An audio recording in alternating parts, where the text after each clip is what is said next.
Hi friends, இந்த வீடியோவில் நம்ம என்ன பார்க்க போகிறோன்னா, நூடுல்ஸ் வந்து இப்போ நம்ம கையால் தான் இனிமேல் செய்ய போகிறோம். அதை தான் சரி ஒரு வீடியோவை எடுத்து போட்டுருவோம்னு சொல்லிட்டு தான் அந்த வீடியோ எடுக்கும். சரி வாங்க, அதுக்கான தேவையான ஜாமான்லாம் வாங்கிட்டு அதுக்கப்புறம் நான் கண்டினியூ பண்ணுறேன். ஃப்ரெண்ட்ஸ், நம்ம இப்போ கடைக்கு கிளம்பிட்டு இருக்கோம், நடந்து போயிட்டு இருக்கோம். நீ கட் பண்ணிக்கோண்ணே அதெல்லாம். சரி கட் பண்ணிக்கிறேன்.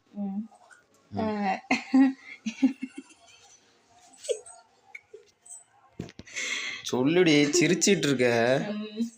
இந்த கோதுமை வந்து இந்த மெஷர்மென்ட் கப்ல இதே கப்ல இங்கிலீஷ் பரம்பரை தமிழ்ல சொல்லுடி. இது வந்து தமிழ்லாம் தெரியாது. தமிழ் தெரியாதுன்னா கன்னடத்திலே படிச்சீங்க அப்படின்னா. இங்க படுத்துற நிமிஷம்னால தாங்க முடியலையே, தலை வலிக்குதுடா, தலை வலிக்குதே. இந்த கப்ல ரெண்டு கப் அளவுக்கு வந்து கோதுமை வந்து நான் இதில் போட்டிருக்கேன். இதுலேயே வந்து 2 டீஸ்பூன் அளவுக்கு உப்பு, அதுக்கப்புறம் இதுலேயே வந்து நம்ம மஞ்சத்தூள் ஆட் பண்ணணும். நான் இப்போ கொஞ்சமாக தான் ஆட் பண்ணியிருக்கேன். கலருக்கு ஏற்ற மாதிரி நீங்கள் ஆட் பண்ணிக்கலாம், சரிங்களா?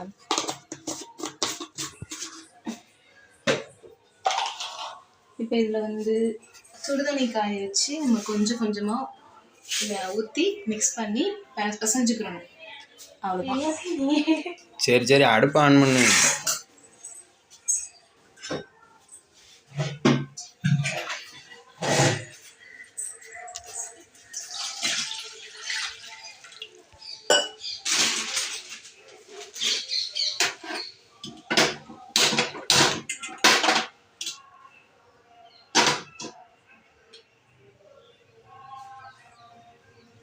எங்கே என்ன இருக்குன்னு மனுமி?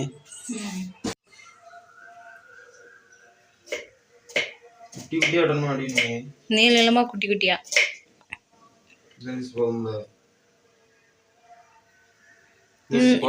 இன்னும் சின்னதா நீள நீளமா. இடியாப்பம் இருக்குல்ல, இதில் வந்து அந்த மாவை வந்து உள்ளே வச்சு நல்லா குட்டி குட்டியாக நல்லா நூடுல்ஸ் மாதிரி நல்லா சுற்றி விட்டு புழிஞ்சுக்கோங்க.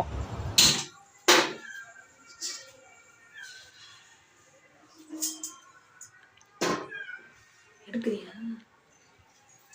ஃபஸ்ட்டு இந்த மாதிரி ஒரு மேகி பண்ணுறதுக்கு அடிகனமான பாத்திரம் வச்சுக்கணும். அப்புறம் நான் இப்போதைக்கு நான் பாம் ஆயில் தான் யூஸ் பண்ணிகிட்ருக்கேன், அதனால நான் இதுவே ஊற்றிக்கிறேன். மேகிக்கு நிறைய எண்ணெய் வேணும். எண்ணெய் இல்லாதனால இன்னைக்கு கொஞ்சம் கம்மியாக வந்து ஊற்றிருக்கேன். ரொம்ப எண்ணெய் வீட்டில் ஸ்டாக் இருக்கும், இன்னைக்கு இல்லாமல் போயிடுச்சு. அதுக்கப்புறம் எண்ணெய் நல்லா சூடானதுக்கப்புறம் எல்லாமே வந்து காலி ஆகிடுச்சு, தப்பாக நினச்சிக்காதீங்க. கடுகு நல்லா பொரிஞ்சதுக்கப்புறம் இது இப்படி நான் 2 மீடியம் சைஸ் தக்காளியை இப்படி குட்டி குட்டியாக நறுக்கி வச்சுருக்கேன். அதுக்கப்புறம் ஒரு 2 பெரிய வெங்காயத்தை இந்த மாதிரி நீளமாக நறுக்கி வச்சுருக்கேன். அப்புறம் கொஞ்சம் கருவேப்பிலை, ஒரு பச்சை மிளகாய் கீறி வச்சுருக்கேன். இப்போ எண்ணெய் நல்லா காஞ்சிட்டு கடுகு நல்லா பொரிஞ்சிருச்சு. இப்போ அந்த பச்சை மிளகாய் போட்டுடலாம். அதுக்கப்புறம் கருவேப்பிலை நல்லா பொரிஞ்சதுக்கப்புறம் தான் வெங்காயம் தக்காளி நம்ம வந்து சேர்க்கணும்.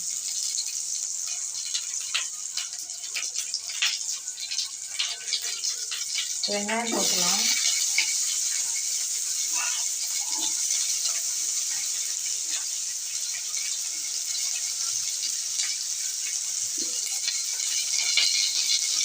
எல்லாரும் தனித்தனியாக வதக்குவாங்க, தக்காளி தனியாக வெங்காயம் தனியாக வதக்குவாங்க.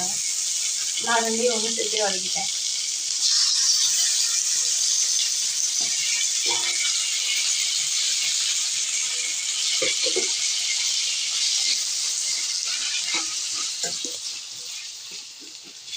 இது கூட உப்பு போடுறதா இருந்தாலும் போட்டுக்கலாம். நான் தக்காளி வெங்காயம் இப்போ தானே ஃபஸ்ட் டைம் இருக்கிறேன், அதனால் இதில் லேசாக கொஞ்சம் வதங்கினதுக்கப்புறம் உப்பு வந்து நம்ம ஆட் பண்ணிக்கலாம்.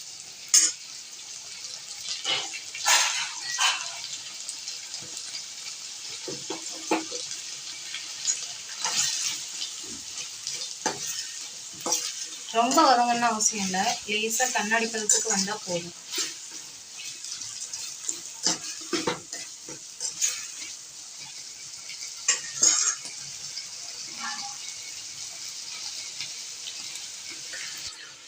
கட் பண்ணிக்கலாம்.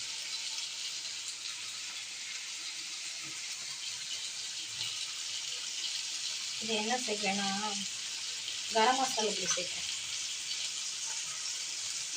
மேகி பண்ணுறதுக்கு பொடி வந்து தனியாக நம்ம சில பேர் அரைப்பாங்க. நான் இன்றைக்கி அரைச்சி செய்கிறதுலாம் இல்லை, வீட்டில் இருக்கிறத வச்சு செய்யலாம் அப்படின்ட்டு நினச்சிட்டு தான் மேகி ப்ரிப்பேர் பண்ணேன்.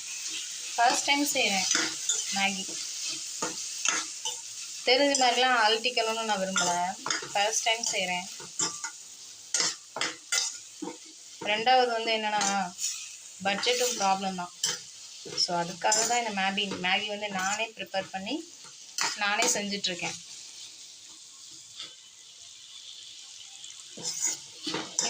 எங்கள் வீட்டுக்காரு நான் மேகி எப்படி செய்ய போகிறேன்னு நினச்சி பயந்துட்டு நின்றுட்டுருக்காரு பக்கத்தில். எங்கள் வீட்டுக்காரு நான் மேகி எப்படி செய்ய போகிறேன்னு நினச்சி பயந்துட்டு நின்றுட்டுருக்காரு பக்கத்தில்.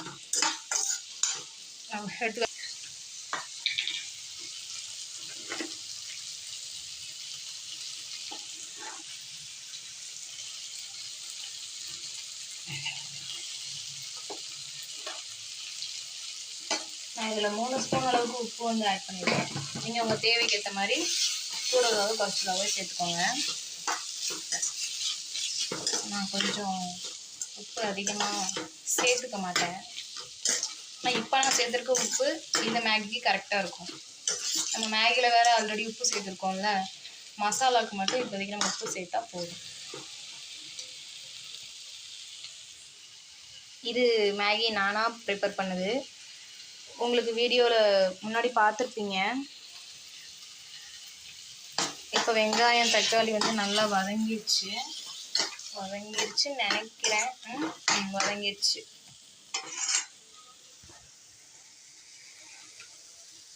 இப்போ வந்து இதை கொஞ்சம் கொஞ்சமாக எடுத்து தனியாக பிரித்து வச்சுக்கோங்க. தண்ணியோடு போட்டுறக்கூடாது, அடுப்பில் சிம்மை வச்சுக்கோங்க. தண்ணியே இல்லாமல் நல்லா ட்ரை ஆக்கி தான் எடுக்கணும். கொஞ்சம் பயத்தோடு தான் இந்த வீடியோ வந்து பண்ணிகிட்ருக்கேன், ஃபர்ஸ்ட் டைம் இல்லை.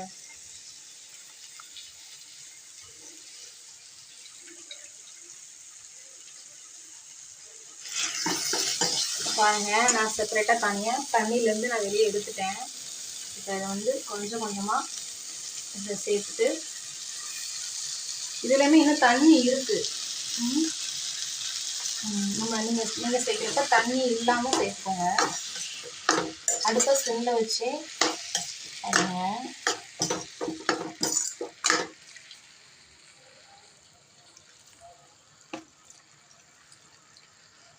நான் அந்த தண்ணி ரொம்ப இருக்கனால அதை நான் சேர்க்கலை, அதை நான் விட்டுட்டேன். அது எனக்கு வேண்டாம். இப்போ அடிப்பிடிக்க சான்ஸ் இருக்குது, நான் அதனால தான் கிண்டிகிட்டே இருக்கேன்.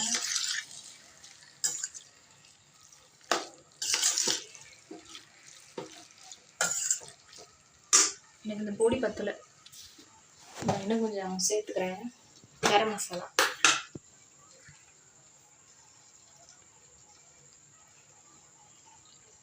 எப்படி இருக்க போகுதுன்னு எனக்கே தெரியல, நான் பண்ணது. இப்படி இருந்தாலும் நாங்கள் சாப்பிட்டு தான் ஆகணும். இப்போ நூடுல்ஸ் வந்து ரெடி ஆயிடுச்சு. உங்களுக்கு இந்த வீடியோ பிடிச்சிருந்தா சப்ஸ்கிரைப் பண்ணி லைக் பண்ணிக்கோங்க. பாய்.